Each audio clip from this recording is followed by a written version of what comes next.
imiyoborere ibereye abaturage ni ishingiro ry'iterambere rirambye.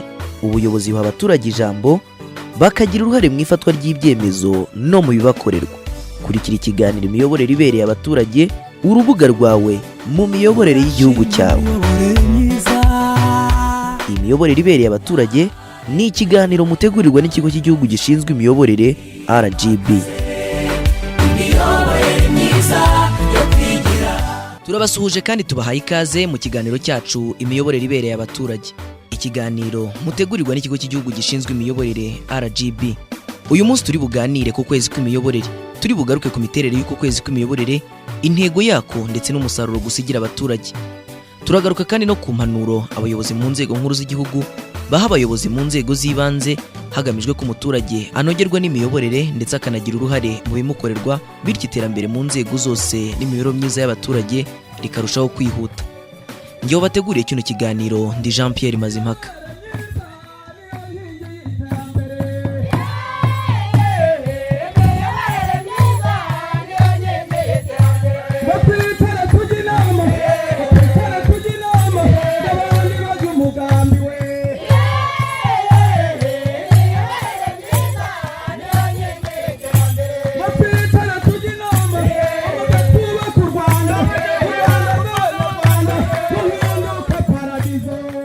Tubahaye ikaze mu kiganiro cyacu imiyoborere ibereye abaturage.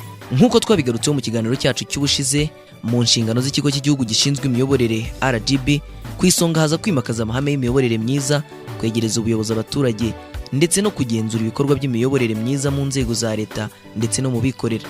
Mu gushyira mu bikorwa iyi nshingano, buri mwaka RGB itegura ukwezi kw'imiyoborere. Mu mwaka ushize 2014 muri Nzeri nibwo mu Rwanda habaye icyiciro cya kabiri cy'ukwezi kw'imiyoborere.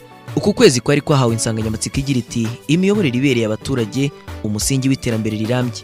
Muri iki gikorwa cyiswe ukwezi kw'imiyoborere gitegurwa n'ikigo cy'igihugu gishinzwe imiyoborere RGB, abaturage mu turere twose tw'igihugu bahurira hamwe mu mirenge. Abayobozi mu nzego nkuru z'igihugu baramanuka bakabasanga, bagafatanya kwishimira ibyagezweho babikesha imiyoborere myiza, ndetse hagasuzumwa n'ibibazo by'abaturage biba bitarabonewe ibisubizo.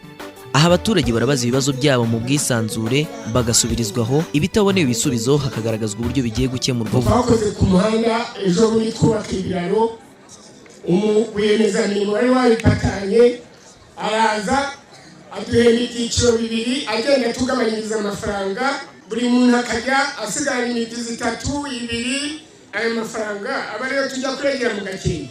Rwiyemezamirimo twigeze guha ibikoresho wari wapatanye n'amashuri yo mu Kiruku, tumuha ibikoresho, tumaze kumuha ibikoresho arananirwa, maze kunanirwa tuza kumukurikirana, avuga ko ayo mafaranga yacu akarere kayakase kazayaduha. Bariya banini ba suppliers bagiye bamuha ibikoresho, none twe tubagira inama, hari inkiko z'ubucuruzi cyane ko naho byari bigeze ayo mafaranga atarakiyasigajemo. Mu by'ukuri iki ngiki ni ikibazo twayobora mu nkiko, akaba arizo zibifataho umwanzuro. Ikibazo cya Wasa yatwangirije ibintu, baradushinisha ku ngufu, kugeza ubu ntabwo yatwishyuye. Mu by'ukuri byatindijwe nuko ikibazo cyari kiri mu mirenge igera ku 8 yose. Hari hasigaye imirenge 2 gusa kugira ngo dosiye yose tuyirangirize rimwe. Ayo mafaranga nta nubwo azatangwa na Iwasa, ni twebwe akarere tuzabishyura iyo mitungo yangijwe dukurikiza amasezerano twari twagiranye na Iwasa. Nagize ibyago ndafungwa, ariko noneho kubera imiyoborere myiza iriho muri iki gihugu ngira amahirwe yo kuvamo. Ikibazo rero mfite nkaba ntatinya kukivuga hagati y'abavandimwe bateraniye hamwe, kugira ngo mwese mukigire hamwe.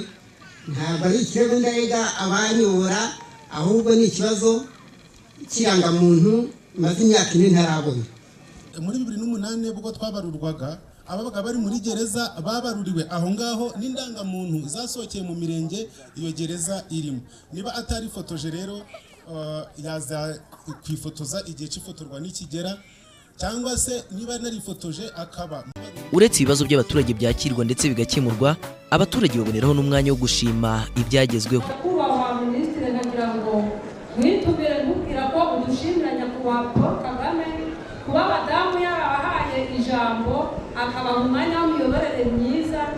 Bose tukaba abagore twarakuwe mu ivu twari turimo, bakaba babonaga batuha bakaduhohotera ariko natwe tubasha kwifatira ibyemezo tukajyana n'abagabo n'ubu hirwana nabo muri murenge wa Muhango n'umudamu njyenyine nyobora umudugudu ubwo mumva nta kibazo bine. Hari byinshi ku kwezi kw'imiyoborere kwasigiye abanyarwanda nk'uko umuyobozi wa RGB Professeur Shyaka Anastase akomeza abisobanura. Ukwezi kw'imiyoborere twashoje ejo bundi ku itariki 24 z'ukwezi kwa 10 gusigiye abanyarwanda ibintu byiza, kubasigiye ibyo bari bazi ko imiyoborere y'igihugu cyabo imeze neza, kubasigiye intumbero y'uko abayobozi babo ku nzego zitandukanye cyane cyane turutse hejuru bashaka ko bagira ijambo, bafite ijambo kandi ko bashaka ko bahabwa serivisi nziza, bashaka ko bakemurirwa ibibazo.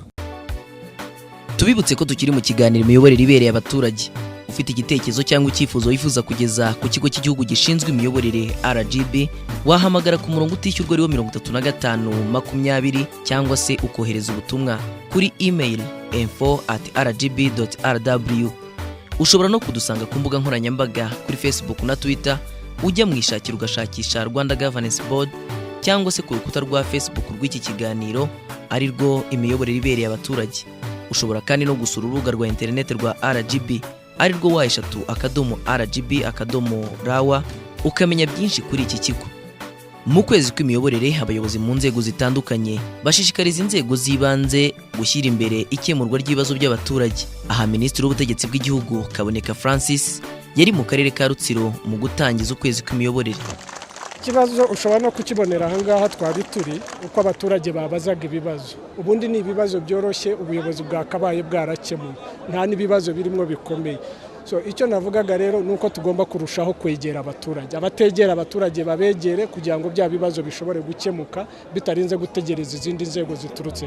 Ibi byanasubiyemo kandi na Dr Senateri Sindikubwabo Jeanne Pomsen ubwo nawe yari yagiye mu karere ka Rubavu mu kwezi kw'imiyoborere. Gikwiye rero kunozwa n'iki, bikwiye kugirwa umuco. Abantu bari abazo mu nzego zi hasi ku mudugudu ku tugari ntibihutire gukemura no kumva ibibazo ari uko bitegura uko kwezi kw'imiyoborere myiza. None ntekereza yuko buhoro buhoro ukwezi kw'imiyoborere myiza gushobora no kuzavaho, hakabaho umwaka w'imiyoborere myiza, abantu bagahora mu miyoborere myiza bimaze kwinjira mu muco. Ariko bigaragara yuko uko abantu bitegura kuno kwezi ibibazo by'abaturage baritabira ko bikemura, kandi nabo iyo bakwiteze kwa kwezi nabo baratanga ibibazo. Turashima imiyoborere myiza ya leta y'ubumwe bw'abanyarwanda, idahwema kwita ku iterambere ku nyungu z'abaturage. Turashima imiyoborere myiza.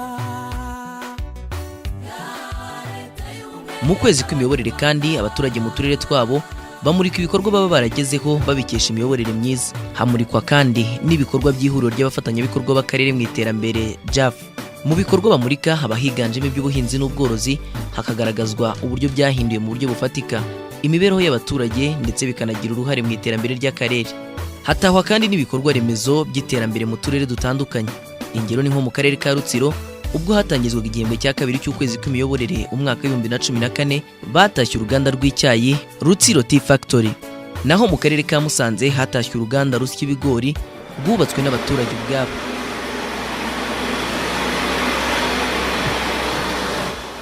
Minisitiri w'Ubutegetsi bw'Igihugu Kaboneka Francis watashye uru ruganda yavuze ko ibi nabyo biri mu bigaragaza ko leta iba yarakoze ibyo yagombaga gukora mu miyoborere myiza hagamijwe iterambere ry'umuturage. Ibi ngibi ni ikimenyetso cyiza kigaragaza imiyoborere myiza, abanyarwanda bishyira hamwe bagakora igikorwa nk'iki ngiki bibaturutsemo mu bushake, mu bushobozi bwabo, kubera cya cyerekezo cyiza cy'imiyoborere myiza kibaho ubushobozi n'ubushake kuba bakora. Ubundi guverinoma icyo ikora itanga ibikorwa remezo. Uyu munsi niba hari umuriro bashobora gufatira aha ngaha bagashobora gukora, ubwo guverinoma yakoze icyangombwa cyagombaga gukorwa. Icya kabiri ni imihanda. Niba hari imihanda bashobora kunyuzamo umusaruro wabo bakura aha ngaha, guverinoma ubwo yakoze ibyo yagombaga gukora. Icya gatatu ni gahunda yo gukundisha abaturage guhinga ibigori muri rwego rwo guteza imbere abaturage. Iyo abaturage rero bubahirije iyo gahunda bagahinga ibigori, hakaza abashyiraho uruganda hakaba imihanda ibijyana ku musaruro, ubwo ibintu byose amata aba yabyaye amavuta.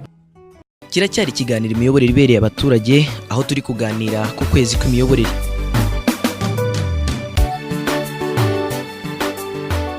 Mu kwezi kw'imiyoborere kandi abaturage babaye indashyikirwa barashimirwa, bikabatera ishema ryo gukomeza gukora cyane hagamijwe kwiteza imbere no guteza imbere igihugu cyabo.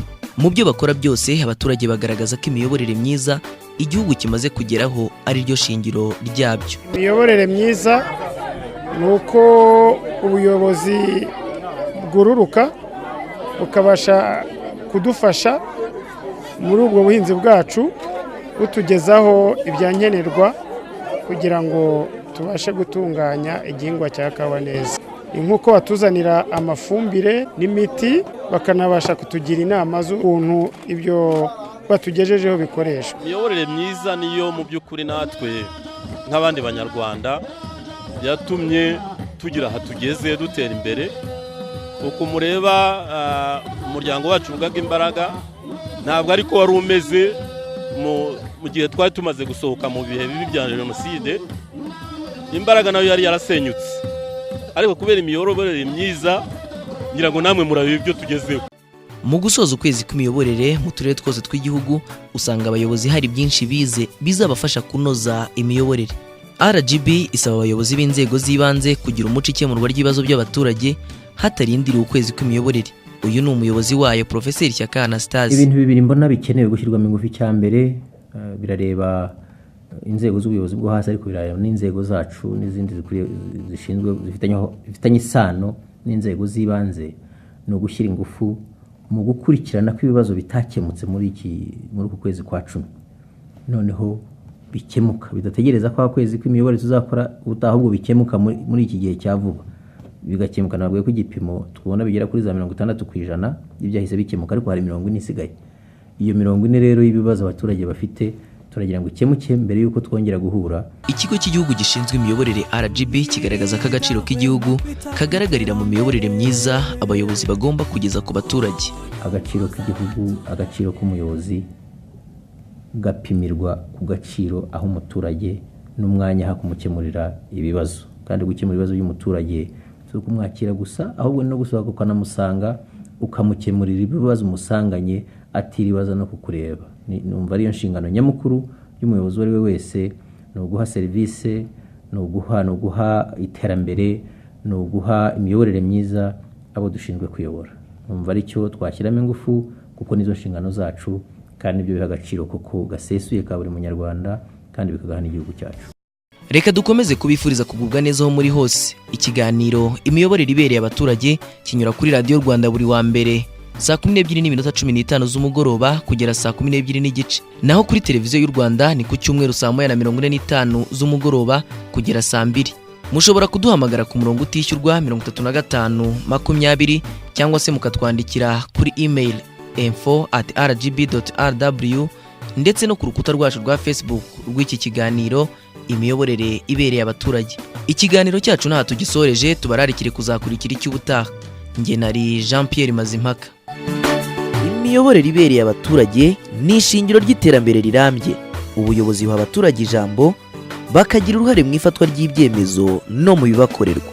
Kurikira ikiganiro imiyoborere ibereye abaturage, urubuga rwawe mu miyoborere y'igihugu cyawe. Imiyoborere ibereye abaturage ni ikiganiro mutegurirwa n'ikigo cy'igihugu gishinzwe imiyoborere RGB.